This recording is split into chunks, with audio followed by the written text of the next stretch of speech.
grade. I hope you guys are staying sane during this quarantine. I'm starting to lose my mind a little bit, but it's all right. So this is kind of awkward. I've never done something like this before, but I wanted to go over chapters 4 through 7. So I have your study guides up in front of me on my computer, and then I also have some of the questions you guys have been posting. So I wanted to go over extensively just as though we were in class right now.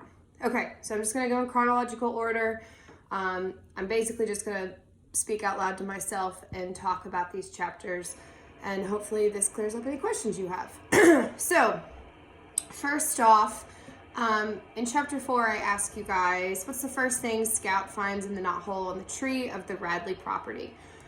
So I first want to show you, I had it pulled up and now it's gone, what this is. So if you look over here at my computer, I got some images right here. So basically, I don't know why this happens, but sometimes trees will develop this hole within them. And so the Radley property tree has a knothole in it. And so somebody keeps leaving these little items for them. And the first thing that is left is 2 sticks of chewing gum. And so every time an item is left, it's left in multiples, which suggests that whoever is leaving it realizes that there is 2 children, that he or she is constantly leaving these little items in that tree waiting for them. So then the next question I asked you guys about chapter 4 was Scout, Jim, and Dill are playing this like Radley game, and Scout wants to quit playing.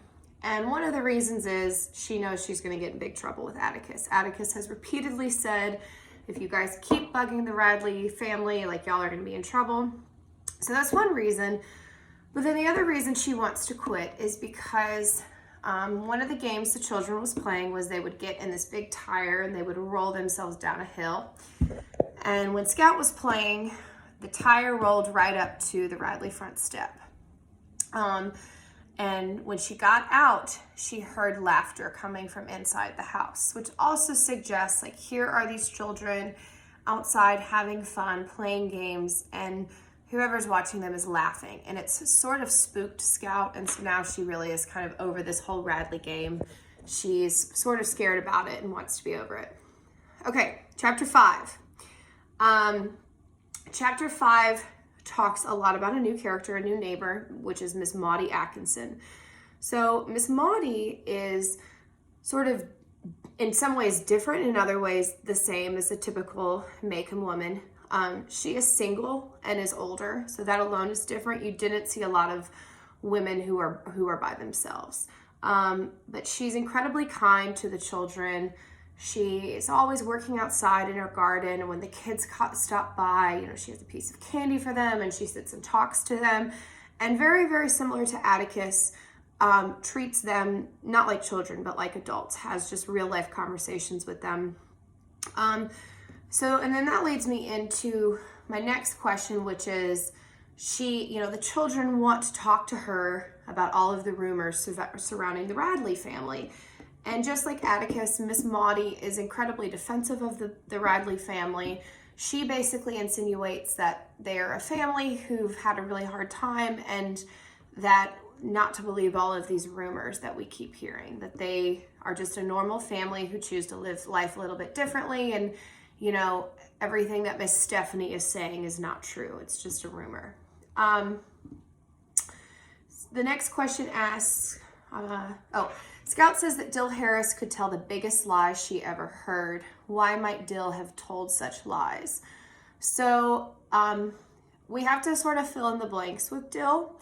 So we know that he doesn't have a father, and the father is not dead, he just doesn't exist. So that suggests that his parents have maybe split up or gotten a divorce, or maybe dad was never in the picture. And while that's pretty common in today's society to have like a non-traditional family, that wasn't very common back then. And so he already sort of has a red flag on him. And so I think he does a lot of lying as a way to sort of be a defense mechanism. Now, while I'm talking about Dill, I can't remember who asked, but somebody on one of my discussion threads said, why do the children not hang out with Dill anymore? Remember, Dill only comes for the summers. He does not live there year round. So when the school years happen, Dill is not there. So anytime that you are reading and you read about Dill, that means it's summertime. That brings me to another question. Another person said, I feel like the school year just started and now it's summer again. The author does that. Harper Lee does that. Scout's first grade experience with that first teacher lasts all of like a chapter, and then she skips ahead to summer. The thing you need to know about this book is it takes place over the course of several years, and so she has jumps like that where there's been a big school year jump. Excuse me. So you just have to just go with it.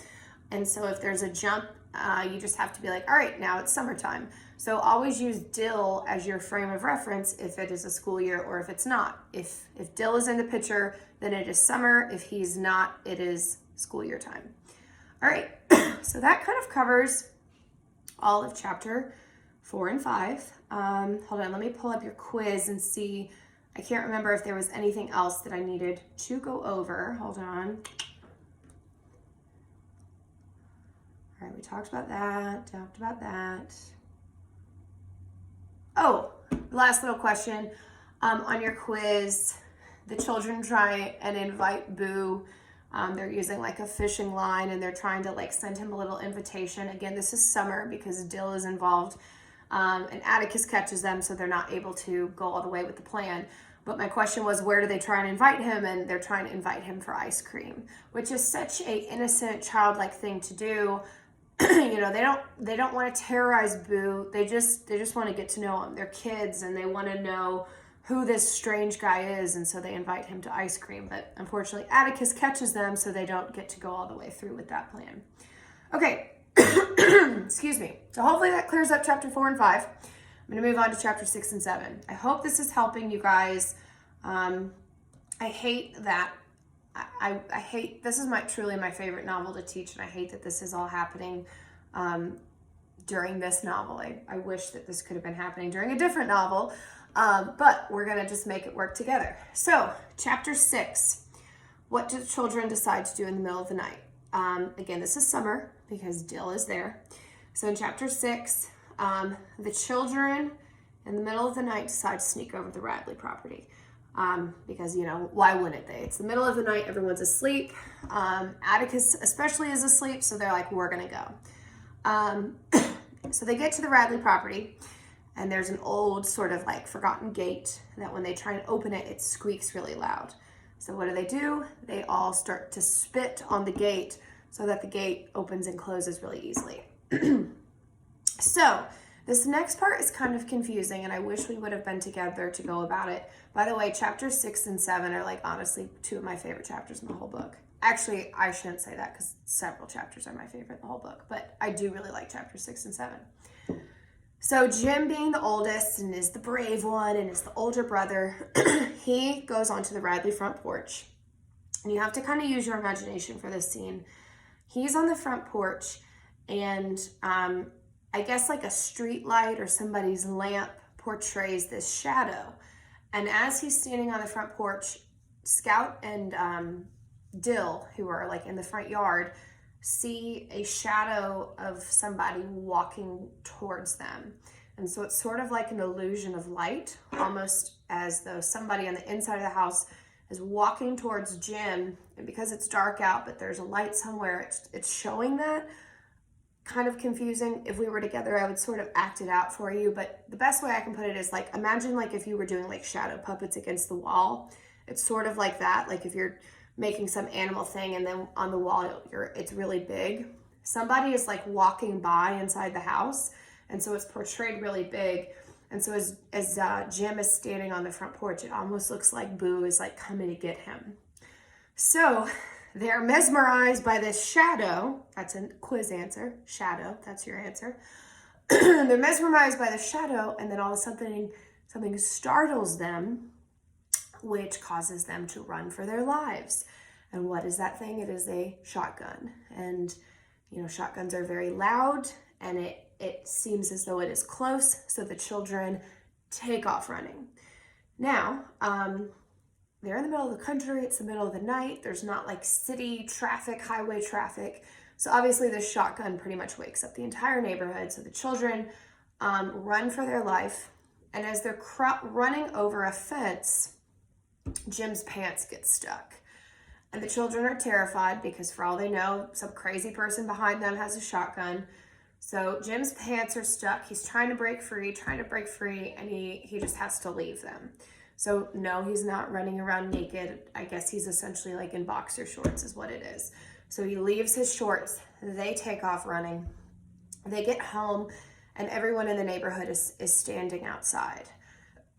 And Nathan Radley, who remember is Boo's older brother, who has come home since his father has died, claims he saw a colored man in his collard patch, and that's why he shot them.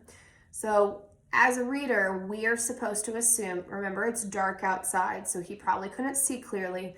What probably happened was Nathan Radley looked out the window, saw people running in his yard, which were actually the children, and shot at them.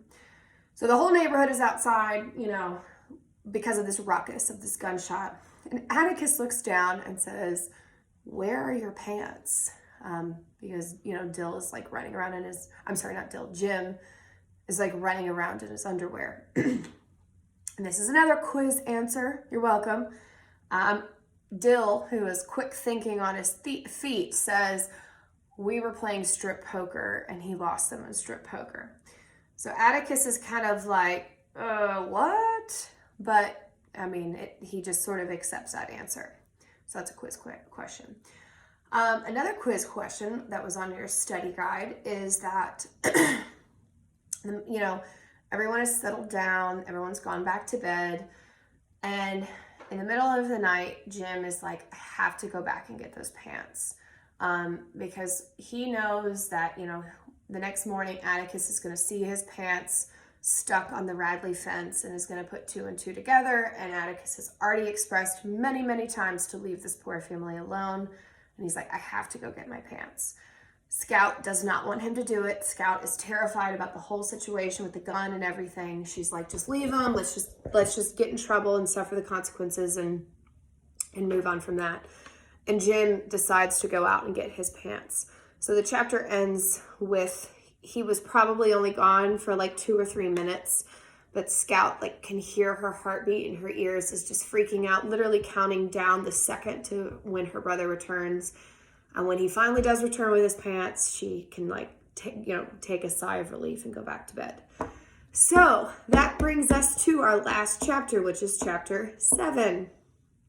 So the chapter starts where Scout is back in school. So we've had another jump. She's now in 2nd grade, which means that for the time being, Dill is not going to be involved.